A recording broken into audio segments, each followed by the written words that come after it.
Hi guys, welcome back to my channel. Today I'm going to show you how you can force RTL layout direction. So this force all text to be displayed as right to left. So let's start by tap on settings. You can go to the settings to activate developer mode or developer option. You can tap about phone and search for your build number and try to tap repeatedly your build number until notification pop up you are on developer mode or developer option is on. You can tap additional setting now. Here we go, developer option is enabled. You can access it now.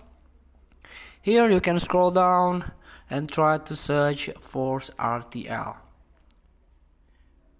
Here we go. Force RTL layout direction. Force screen layout direction to RTL right to left for all locales.